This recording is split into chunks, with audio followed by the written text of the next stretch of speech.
তো হ্যালো বন্ধুরা, তোমরা দেখতে পাচ্ছ এই যে ক্লাসিক 350 এটা ওয়াশের জন্য এসছে। তো গাড়িটা ওয়াশ করবো। তো গাড়িটা তার আগে দেখে নাও গাড়িটাতে কত নোংরা রয়েছে। এই যে পুরো ইঞ্জিন গার্ডে ধুলো ভর্তি, মড গার্ডের নিচে চাকা ফাঁকাগুলো প্রচণ্ড ধুলো। তো ভিডিওটা তোমরা দেখতে থাকো গাড়িটা কীভাবে ওয়াশ করি। সর্বপ্রথম গাড়িটাতে ভালো করে জল মেরে নেবো। মড গার্ডের নিচে ইঞ্জিনের যেখানে যত ময়লা আছে সব ভালো করে জল মেরে নেবো। দেখতে পাচ্ছ আমি জল মারছি গাড়িটায়। শ্যাম্পু দিয়ে পুরো গাড়িটাকে ভালো মতো ঘষে নেবো। গাড়িটা ঘষার পর চেনটাও আমরা ডিজেল দিয়ে ওয়াশ করে দিচ্ছি। চেনটাও অনেক নোংরা ছিল। তারপর আবার জল মেরে দেবো ভালো করে।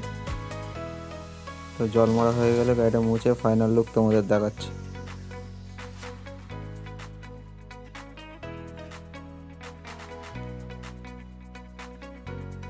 তো গাড়িটা ওয়াশ কমপ্লিট।